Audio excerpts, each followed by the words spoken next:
Bom, aqui nesse exercício ele fala assim: para cada uma das funções afins dadas pelas leis seguintes, identifique o coeficiente angular, o coeficiente linear, né? No angular é o A, o linear é o B. Classifique a função em crescente ou decrescente. Bom, o que a gente viu até então, né? A gente viu que toda função linear, ou função afim, ou função de primeiro grau, ela é da forma y igual a x mais b, em que esse coeficiente que multiplica o x aqui, que a gente chamou de a, é o nosso coeficiente, é o nosso coeficiente angular, e esse b aqui, que é o termo independente do x, é o nosso coeficiente linear, né? Isso a princípio. Algumas outras informações a gente vai complementar enquanto a gente vai resolvendo. Então, aqui para a letra A, a gente tem quem? Um y igual a 3x menos 2. Ou seja, o valor que multiplica o x, que é também conhecido como coeficiente angular, nesse caso, o A vale 3, e o coeficiente linear, que é aquele um que não depende de x, nesse caso B, igual a menos 2. O exercício ainda pede para que a gente classifique a função em crescente ou decrescente. E a gente também viu que quando a gente tem um coeficiente angular maior que zero, a gente tem uma função crescente. E quando a gente tem um coeficiente angular A menor do que zero, a nossa função vai ser decrescente. Então, se a gente observar ali, o nosso A, ele é igual a 3, e como A é maior do que zero, então a função é crescente, tá? Era só isso que era para fazer aqui. No exercício, né, na letra B, a nossa função, ela é igual a y igual a menos x mais 3. Ou seja, a gente vai ter um A igual a menos 1. Quando não tem nada multiplicando aqui o x, a gente sabe que tem um 1. Então, nesse caso, como tem um menos, vai ser menos 1. E o nosso B vai ser igual a 3, que é o termo independente, o número que está independente do x ali. E o que mais? Bom, agora só falta a gente analisar se ela é crescente ou decrescente. Como o nosso A é igual a menos 1, então quer dizer que o A é menor que zero. E isso implica que a função é decrescente. Certo? Mas não é só isso, a gente ainda tem aqui uma letra C, em que a gente tem uma função y igual a 5 menos 2x, isso tudo dividido por 3, né? Olhando assim, parece muito confuso e muito complexo. Mas o que a gente sabe? A gente sabe que o 3 está dividindo tanto o menos 2x quanto o 5. Então, eu posso dizer ainda que essa função é igual a 5 terços menos 2x sobre 3. E agora fica mais fácil da gente identificar, né? O a gente sabe que é o valor que multiplica o x. E se a gente olhar bem aqui, ó, o valor que está multiplicando o x nada mais é do que o menos 2 terços.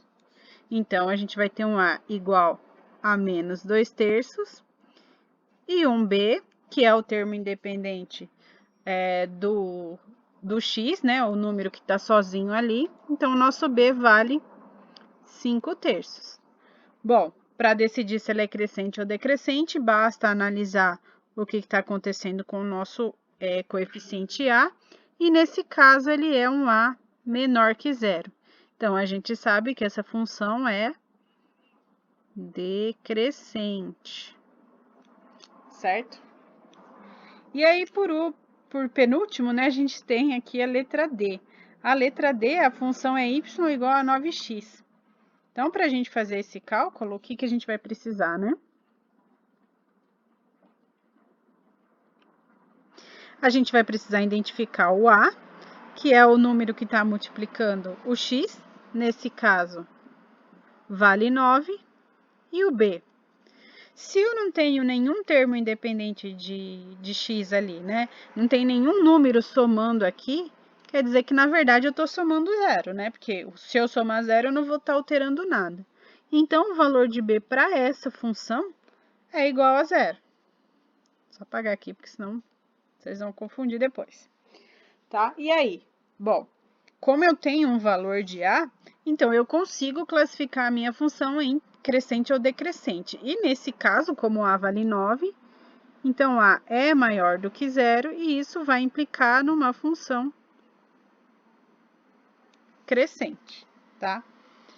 E agora sim, finalmente, né? Por último, a gente tem o exercício da letra E, e é um pouquinho mais complexo do que o que a gente estava fazendo. Por quê?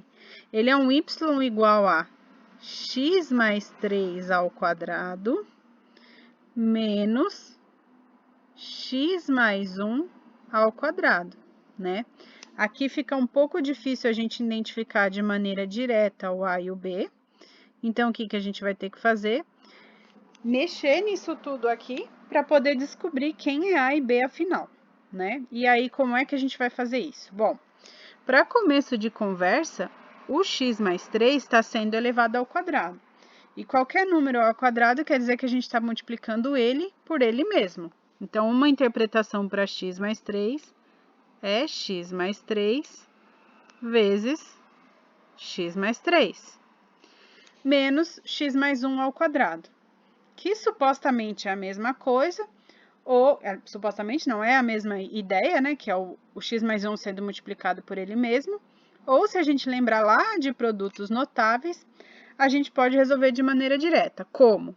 A gente sabe que a soma de dois números elevados ao quadrado vai ser o quadrado do primeiro, mais 2 vezes o primeiro pelo segundo, 2 vezes x vezes 1, mais o quadrado do segundo, que é 1, né? E aí vocês vão achar estranho, mas tanto uma maneira quanto outra, elas são equivalentes. A diferença é que na hora que eu for resolver essa primeira maneira, eu vou ter que fazer a distributiva aqui para poder realizar os cálculos.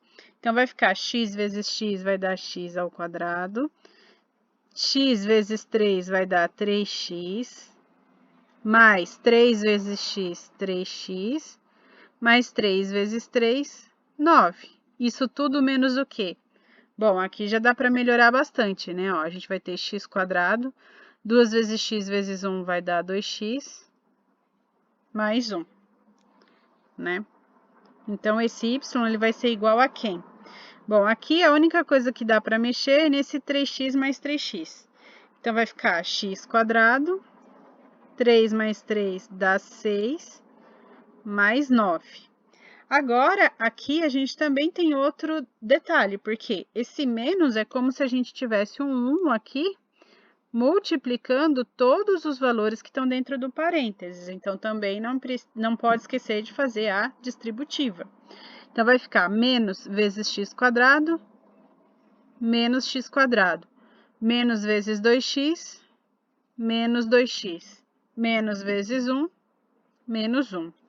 E agora, finalmente, a gente consegue trabalhar com todos os valores que a gente tem aqui, né? Então, a gente vai somar tudo que é quadrado com quadrado, tudo que é x com x e tudo que é termo independente com termo independente. Então, x quadrado com menos x quadrado dá zero. 6x com menos 2x vai dar 6 menos 2, 4x. 9 menos 1, que é os dois termos independentes, vai dar 8. Mais 8, né? Então, aqui, finalmente, a gente tem a forma da equação de primeiro grau. Ali em cima parecia que ela ia ser uma equação de segundo grau, porque estava x elevado ao quadrado, mas somando, subtraindo, multiplicando, fazendo tudo o que precisa, a gente descobriu que ela é uma equação de primeiro grau. Então, aqui, quem que vai ser o nosso a, que é o termo, o coeficiente angular, que é o termo que multiplica o x? Aqui, no caso, é o 4. E o coeficiente linear, que é o termo independente do x, nesse caso, é o 8. né? E agora, para a gente fazer aquela análise se a função é crescente ou decrescente, como a gente tem A maior que zero, então a função é crescente, certo?